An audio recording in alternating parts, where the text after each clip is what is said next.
Hello everybody, myself Sayyid Sohaib Ahmed. Welcome to Studium Legis. Today I am going to tell you a very important article of Constitution of India. That article is Article 61. It's a procedure for impeachment of president, यानी कि राष्ट्रपति पर महाभियोग चलाने का प्रक्रिया के बारे में हम आज जानेंगे। तो दोस्तों आपसे मेरा रिक्वेस्ट है, please don't skip the video and try to watch till for your benefit. पहले हम जानेंगे कि महाअभियोग यानी कि इम्पीचमेंट किसे कहते हैं। तो इम्पीचमेंट को हम हिंदी में महाअभियोग कहते हैं। इसका मतलब जब राष्ट्रपति को पद से हटाया जाता है तो उसी को हम महाअभियोग कहते हैं। तो महाअभियोग किसे कहते हैं आप बहुत इजी तरीके से समझ गए होंगे। चलिए अब हम आर्टिकल 61 स्टार्ट करते हैं और इसे कंप्लीट करते हैं। तो आर्टिकल 61 में बताया गया है procedure for impeachment of president, यानी कि राष्ट्रपति पर महाअभियोग चलाने का प्रक्रिया। तो इसमें क्या लिखा गया है ये हम देखते हैं। When a president is to be impeached for violation of constitution, the charge shall be prepared by the either house of parliament। यानी कि जब संविधान के अतिक्रमण के लिए राष्ट्रपति पर महाअभियोग चलाना हो, यानी जब संविधान का वायलेशन राष्ट्रपति के द्वारा होता है तो राष्ट्रपति के ऊपर इम्पीचमेंट लगाना हो या महाअभियोग चलाना हो, तब संसद का कोई सदन ही आरोप लगाएगा। ये सब क्लास फर्स्ट था। अब सब क्लास 2 हम देखेंगे। No such charge shall be prepared unless, ऐसा कोई आरोप तब तक नहीं लगाया जाएगा जब तक कि, इसमें हम ए देखते हैं, the proposal to prepare such charge is contain in resolution which have been moved after at least 14-day notice in which signed by not less than 1/4 of total number of members of house has been given of their intention to move the resolution and, यानी कि इसका मतलब ये होता है ऐसा कोई आरोप लगाने के लिए 14 दिन पहले ऐसी लिखित सूचना प्रस्तावित नहीं की जाती जिस पर उस सदन की कुल सदस्य संख्या कम से कम 1/4 यानी कि 1/4 यानी कि इसको हम बोलेंगे 25% सदस्यों ने हस्ताक्षर करके उसे प्रस्तावित करने का अपना आशय न प्रकट किया गया हो। यानी कि 14 दिन पहले ऐसी लिखित सूचना प्रस्तावित नहीं की जाएगी। कब तक नहीं की जाएगी? जब तक 1/4 सदस्यों ने हस्ताक्षर करके उसे प्रस्तावित करने का अपना आशय न प्रकट किया गया हो। यानी कि जब तक 1/4 सदस्यों का हस्ताक्षर करके प्रस्तावित करने का अपना आशय जब तक नहीं प्रकट करेंगे तब तक 14 दिन पहले लिखित सूचना कोई प्रस्तावित नहीं की जाती है। तो चलिए इसे मैं आपको कॉपी पे बहुत अच्छे तरीके से समझाऊंगा। पहले इसे हमें कंप्लीट कर लेने दीजिए, लास्ट में मैं आपको कॉपी पे समझाऊंगा। तो आगे हम बढ़ते हैं। बी हम देखते हैं। Such resolution has been pass by majority not less than 2/3 of the total membership of the house, यानी उस सदन की कुल सदस्य संख्या कम से कम 2/3 बहुमत द्वारा यानी कि 66% बहुमत द्वारा ऐसी संकल्प पारित नहीं किया गया हो। यानी सदन के 66% यानी कि 2/3 सदस्य का बहुमत अगर है तभी राष्ट्रपति के ऊपर आरोप लगाया जाएगा, वरना 2/3 बहुमत अगर नहीं रहेगा तो राष्ट्रपति के ऊपर आरोप नहीं लगाया जा सकता है। 61 का हम सब क्लास 3 अब देखेंगे।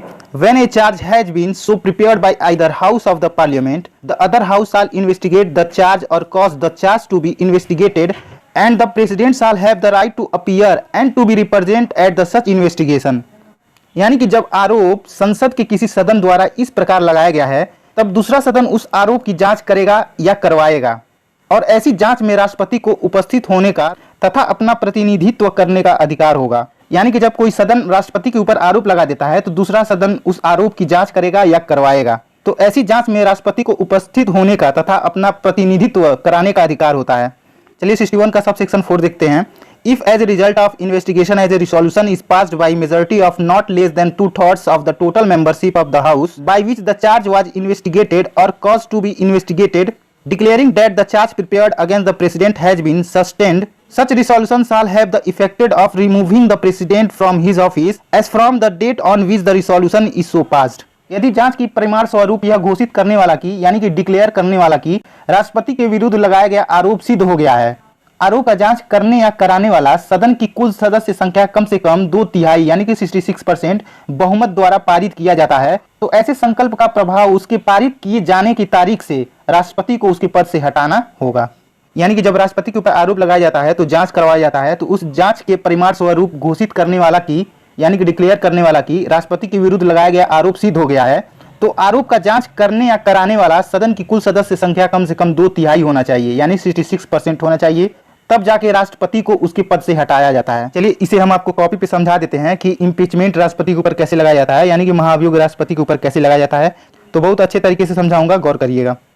दोस्तों ये देख लीजिए पार्लियामेंट है, और पार्लियामेंट में 2 हाउस होते हैं, लोकसभा और राज्यसभा, जिसमें कुल मेंबर लोकसभा में होते हैं 545 मेंबर होते हैं और 245 राज्यसभा में मेंबर होते हैं। तो राष्ट्रपति के ऊपर महाभियोग लाने के लिए दोनों हाउसेस को पार्टिसिपेट करना होता है। तो इसमें से कोई भी पहले पार्टिसिपेट कर सकता है, चाहे राज्यसभा चाहे लोकसभा, कोई भी पहले राष्ट्रपति के ऊपर महाभियोग लाने के लिए पार्टिसिपेट कर सकता है। तो पहले मान लीजिए लोकसभा ही पार्टिसिपेट कर रहे हैं राष्ट्रपति के ऊपर महाभियोग लगाने के लिए। अगर लोकसभा को लग रहा है कि राष्ट्रपति कॉन्स्टिट्यूशन के विरुद्ध काम कर रहे हैं, तो पहले लोकसभा से सबसे पहले तो 25% चाहिए, यानी कि 1/4 चाहिए, 1/4 25% चाहिए राष्ट्रपति के ऊपर महाभियोग लाने का।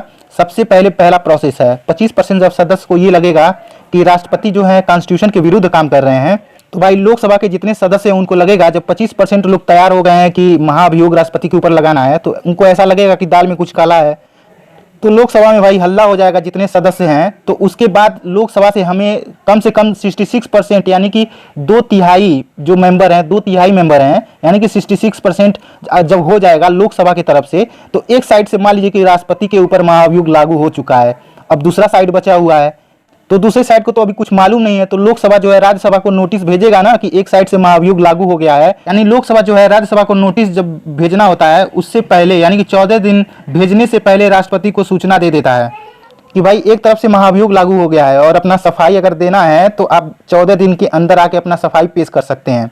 तो राष्ट्रपति को सफाई पेश करने के लिए बस एक ही सदन में उनको जाने को मिलेगा, दोनों सदन में नहीं।